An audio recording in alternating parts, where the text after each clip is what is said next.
I wouldn't advise anybody ever to desert. I'm glad that I made the choice for me, but that's a total personal decision. I would just advise people to educate yourself on what's going on and make the decision for yourself what you think about the war, if it's right, if it's illegal, immoral. And I believe that if you look into it, that they would see the same things that I saw. And there are many ways you can go about resisting war. You can stay in the States and resist. You can leave the States and resist. You can be in the military and resist. This just happened to be the choice that I made to come to Canada. I was fed up with the lies that the Bush administration was feeding myself and other soldiers, and my heart just wasn't in it anymore. The steelworkers here in Canada have been very supportive of the war resistors who've come up from the United States. Members of that group have addressed our caucus at the Canadian Labour Congress convention, and we've given support by providing office space for them in our building, and we've given them financial support as well. It was a war that was called by the United States initially on the basis of lies, and we feel the U.S. and the other members of the coalition there are occupying a sovereign nation. The situation has gone from bad to worse. The number of killings every day, the whole social disintegration of the infrastructure of the country, all of that. So it's pretty clear, and most Canadians have a position against the war. It's not a popular war in this country at all. We thought it was weapons of mass destruction. We thought it was catch Saddam. After they caught Saddam, you know, everyone's like, all right, yeah, we can get ready to start going home now. That never happened. So then it was like, what are we doing? The poverty draft, or the economic draft that we see in the U.S., I mean, it's so staggering, the way in which they target low-income areas, low-income communities, people who have very few options, to recruit them with promises of bonuses, education, healthcare, and all those things that people really desperately need. So we do think it's a cynical, targeting of the working class and poor in the U.S. And certainly the experience we've had with resistors who have come to Canada is that almost uniformly they are people who had really reached the end of the road as far as other options for themselves.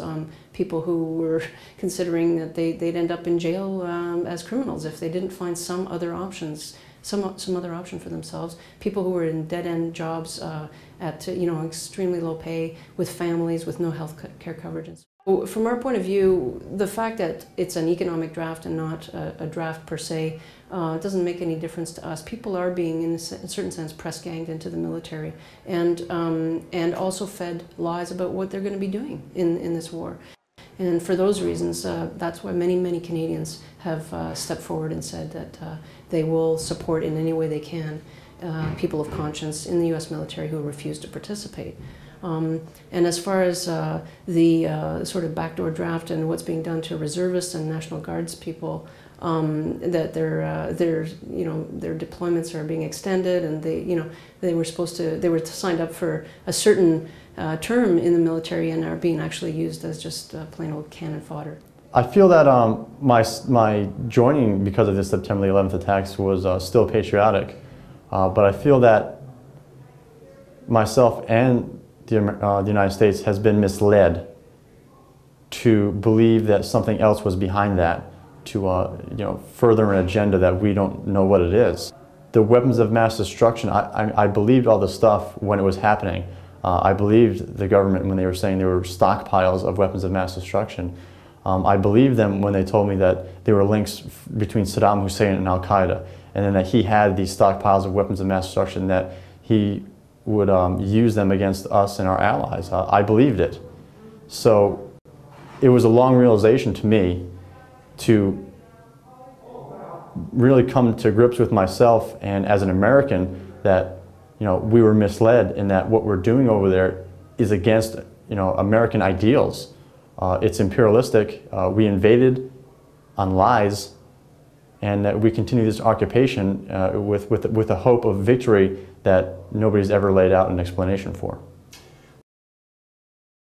From speaking to the young soldiers and Marines who have come up here, Many of them went into the military, firstly because they were told lies. They thought they were defending their country against terrorism.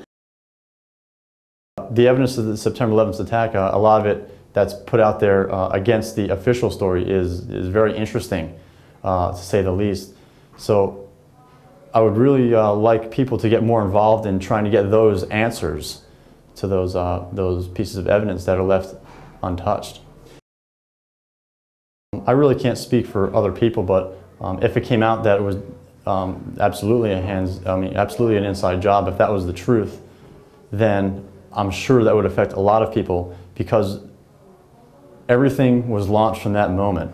From September the 11th on, everything's been connected from that one event. And the reason we're in Iraq now is because of compiled things and events that have happened that led us to this invasion. There's psychological damage between people on a lot of different levels. Most of it is for the guys that are in the combat situations. People like me, I did see some combat. I wasn't directly involved in combat per se, but we received fire here and there and on convoys. But for the guys that are in combat constantly, they are the small minority over there. There's an overwhelming number of people that are sitting in Iraq on these camps that are pretty much just collecting a paycheck. And they're huge camps and huge complexes. So these people that are going out there time and time again, after their first deployment, are having PTSD, having emotional issues, and being sent back again for the second and third time.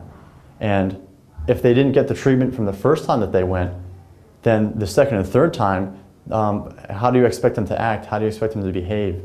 When things happen like these massacres and atrocities like that, not that anybody should condone the people that have done it or forgive them in the sense that they didn't do it or what they did was okay, but more the blame should be put in the system that keeps putting them there again and again and not treating them or giving them the proper respect for the emotional issues that they do have.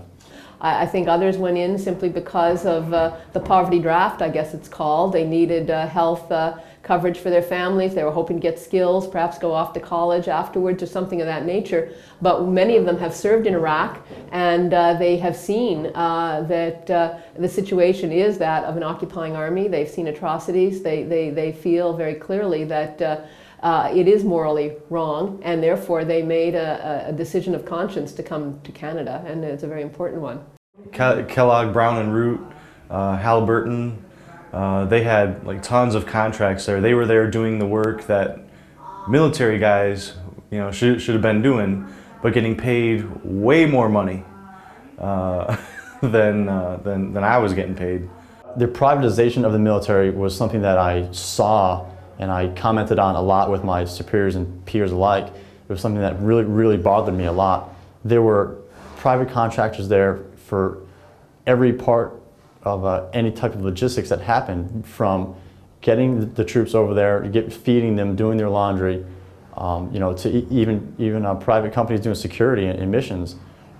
It was really astonishing to me that there was so much money being made over there. These people, I had people doing the same job as me, essentially, helping out with our communications, making $250,000 a year. Well, I made $30,000 for that year. We provide housing. We find housing for people. We give them support in terms of financial to get them started until they can get some welfare or whatever, and then also start working. Quite a few of our resistors are working right now, and just I guess emotional support. That we have meetings every 2 weeks, and we try to keep in touch with all the war resistors as much as we can. I want to thank all of Canada for making me feel welcome here, and my family as well. I've felt nothing but support and love from the campaign and from hundreds of Canadians that I've run into in my daily travels. Yeah, thanks.